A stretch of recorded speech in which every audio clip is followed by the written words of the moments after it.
ओम शांति। 17 जुलाई 2025। बाबा की मुरली का सार। मीठे बच्चे, ऊंचा बनना है तो अपना पोता मिल रोज़ देखो। कोई भी कर्मेंद्रिय धोखा न दे। आंखें बहुत धोखेबाज है, इनसे संभाल करो। तो ऊंचा बनना अर्थात कि एक तो हमारी आत्मिक स्थिति बनना, और आत्मिक स्थिति बनने का आधार भी जो है हमारी ऊंच बुद्धि। तो जितना जितना हमारी बुद्धि में समझ ज्ञान आती जाएगी, आत्मिक स्थिति बनती जाएगी, उसका आधार है पोता मिल। अर्थात हर समय जो है अपनी बुद्धि के ऊपर हमें अटेंशन रखना है। एक्चुअली में अटेंशन रखती भी बुद्धि है और रखना भी बुद्धि पर ही है। तो वही है पोता मिल देखना। कोई भी कर्मेंद्रिय धोखा न दे, अर्थात कि किसी भी कर्मेंद्रिय को हम अपना न कहें।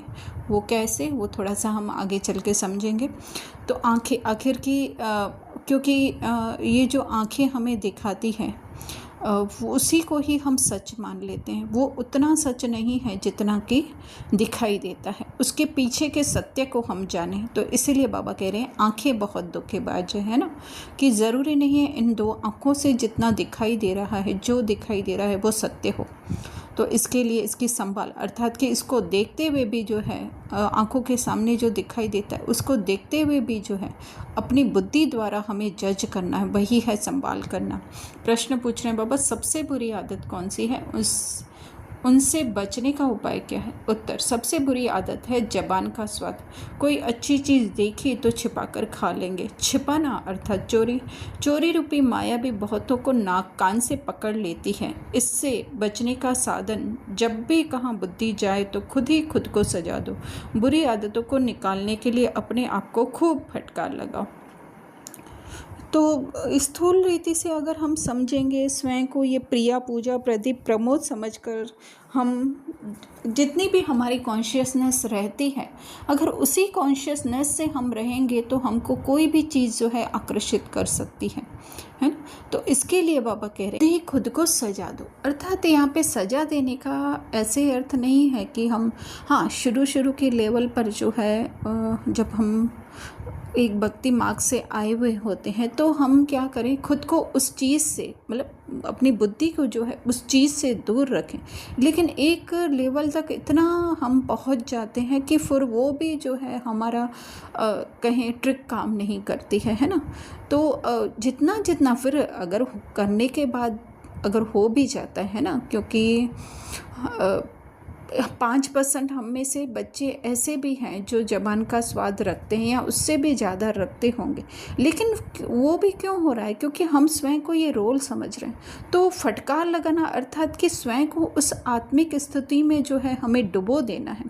बाकी अगर हम लोग उसके पीछे प्रायश्चित करते रहेंगे कि मैंने ऐसा क्यों किया, मैंने ऐसा क्यों किया, तो वो क्या कर दिया, इस रोल को मैंने कह दिया है ना। तो वो अधिक से अधिक जो है हम और देहभान में डूबते जाएंगे। तो इसके लिए जो है सबसे मेन अटेंशन है कि हम बुद्धि को जो है वहाँ से हटा दें, अर्थात वहाँ से हटाकर वापस अपने सत्य स्वरूप में लगाएं, है ना। और अगर हो जाता है, हो जाने के अगर ड्रामा में है और हो गया वो सीन, तो फिर जो है अपने आप को बार बार वो रिमाइंड नहीं करवाना है, जिसको बाबा कहते हैं बीती को बिंदी लगा दो, है ना। अर्थात वो सीन पास हो गया, फिर से जो है सारा दिन इसके लिए क्या करना है, बाबा कह रहे हैं पोता मिल रखना है। पोता मिल रखना है अर्थात बार बार अपने को देखना है कि कहीं मैं अपने आप को देह तो नहीं समझ रहा हूँ ना, है ना। वो धीरे धीरे करके वो इतना सूक्ष्म होता जाएगा कि हमें पता भी नहीं चलेगा। इसलिए बाबा कहते हैं महावीरों का पोता मिल महावीर होना चाहिए, क्योंकि माया रुस्तम से रुस्तम होकर लड़ती है। अर्थात अधिक से अधिक जो है धीरे धीरे करके हमें अपने बुद्धि का अटेंशन जो है अपनी आत्मिक स्मृति में लेकर के जाना है, जिससे कि कोई भी देहबान जो है वो हमें आकर्षित न कर सके। फिर धारणा में बाबा कह रहे हैं सेंसिबल बन, अपनी जांच करनी है कि आंखें धोखा तो नहीं देती हैं। कोई भी कर्मेंद्रिय के वश हो उल्टा कर्म नहीं करना है। याद के बल से कर्मेंद्रियों के धोखे से छूटना है। तो समझदार, यहाँ पे देखो बाबा साफ साफ कर रहे हैं, समझदार बन करके करना है हमें, है ना।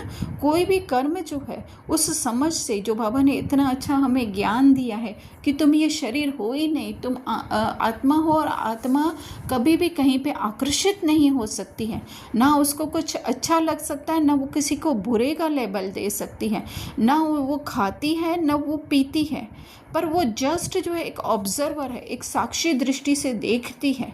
तो ये सब हमारे अंदर सेंस समझ होनी चाहिए। तो बाबा कह रहे हैं फिर जो है कोई भी कर्मेंद्रियों के वश उल्टा कर्म होगा ही नहीं एक्चुअली में, है ना, क्योंकि उससे जो है हमने ये जो है ओवरनाइट प्रोसेस नहीं होगा। हमें बार बार अपनी बुद्धि को जो है पकड़ पकड़ के जो है वो उधर खींचना पड़ेगा। लेकिन ये भी है कि बहुत ज़्यादा जो है वो, क्योंकि बैलेंस है ना, बहुत ज़्यादा जो है हमें उस शक्ति में भी नहीं आना है, और ना ही जो है बहुत अलबेला या ढीला भी हो जाना है। इसके लिए बाबा कह रहे हैं याद के बल से, है ना, ये नहीं कहा कि सजा के बल से जो है कर्मेंद्रियों के धोखे से छूना। याद, जितना जितना हम अपने उस सत्य स्वरूप स्मृति में हो रहेंगे, तो ये कर्मेंद्रियां जो हमें दिखा रही हैं उस धोखे में, उस छलावे में जो है हम नहीं आएंगे। दूसरा बाबा कह रहे हैं सच्ची कमाई करने के लिए समय निकालना है ना। तो हम अलबेले रूप से अगर कह दें कि हाँ, हमें तो आत्मा में स्थित होने का समय ही नहीं है, पर ऐसा नहीं हो सकता है ना। एक गिलास पानी का तो हम पीते हैं, तो उस समय भी जो है हम स्वयं को स्मृति भी दिलाएं। और बहनों माताओं के लिए तो इजी है कि उनका जो है 70-80% जो है वो बुद्धि का काम नहीं होता है, सिर्फ जो है वो मशीन की तरह मैकेनिकल काम होता है। तो हम उस समय जो है अपनी सच्ची कमाई अर्थात अपने आत्मिक स्थिति में स्थित रह सकते हैं। पीछे आते भी पुरुषार्थ करना है ना, कि हमको होता है कि पहले हमको ये ज्ञान नहीं, लेकिन अभी भी जो है वो महीन बुद्धि से हम जो है ज़्यादा से ज़्यादा, या जहाँ हमको गुप्त या गुह्य पुरुषार्थ मिला है, महीनता का पुरुषार्थ मिला है, तो हम मेकअप अर्थात अपनी आत्मिक स्थिति को ज़्यादा बढ़ा सकते हैं। विक्रम विनाश करने का समय है, इसलिए कोई भी विक्रम अर्थात इस देहबान से अपनी बुद्धि को निकालने का समय है। तो इसलिए फिर से अपनी बुद्धि को इस देहबान में नहीं फंसाना है। वरदान दे रहे हैं बाबा, बालक सो मालिक के पाठ द्वारा निरहंकारी और निराकारी भव। तो बाबा कह रहे हैं कि जब हम बाबा के बच्चे स्वयं को आत्मा जान लेते हैं, तो जो है हमारे हद का जितना भी हम अपने को लिमिटेड समझते थे कि हम इतने ही हैं, हम इतनों के निमित्त हैं, या इतनों के घर की जिम्मेदारी हमको मिली हुई, उससे जो है वो हमारा परिवर्तन हो जाता है, और हमें पता चलता है कि या तो सब अपने हैं या तो कोई भी जो है वो अपना नहीं है। यही ये परिवर्तन होना। तो बाबा कह रहे हैं कितने भी बड़े, इसके लिए बाबा कह रहे हैं देश का मालिक हो, धन व परिवार का मालिक हो, लेकिन बाप के आगे सब बालक हैं, है ना। क्योंकि एक तो बुद्धि के स्तर से भी देखें कि बाबा की स्थिति सबसे हाईएस्ट है, और दूसरा जो है आत्मिक रूप से भी जो है वो बाबा के समान ही है, गुण शक्तियों में भी जो है वो बाबा के समान ही हैं। तो बाबा कह रहे हैं कि ब्राह्मण बच्चे भी बालक बनते हैं तो बेफिक्र बादशाह, है ना। तो हम बेफिक्र बादशाह अर्थात हमारी सारी जिम्मेदारी बाबा की ज्ञान के आधार से हमें पता चल गया कि ये फिक्स्ड ड्रामा है। और फिर जो है भविष्य में जो है, भविष्य अर्थात हो सकता है कि अगले जन्म में, लेकिन जो है जितना जितना हम ज्ञान लेते जाएंगे उतना जो है इस जन्म में ही जो है वो भविष्य हम मालिक बनते जाएंगे। अर्थात कोई भी चीज़ हमें आकर्षित नहीं करेगी। मालिक बनना अर्थात कि हम किसी के भी प्रभाव में नहीं आएंगे। तो फिर यही है निरहंकारी और निराकारी बनना, है ना।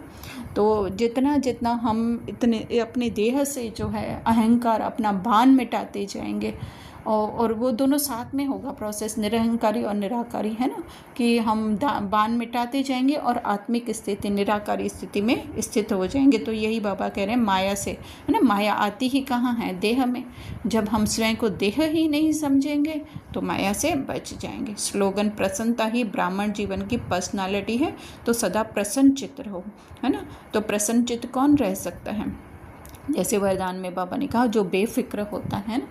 तो जितना जितना हम अपने उस सत्य स्वरूप में स्थित होंगे कि हम हैं ही भरपूर, न हमारे अंदर कुछ भर सकता है न कुछ खाली हो सकता है, तो हम सदैव प्रसन्न ही रहेंगे। तो यही है ब्राह्मण जीवन अर्थात ज्ञानी तो आत्मा के जीवन का। तो इसीलिए बाबा कह रहे हैं सदा उस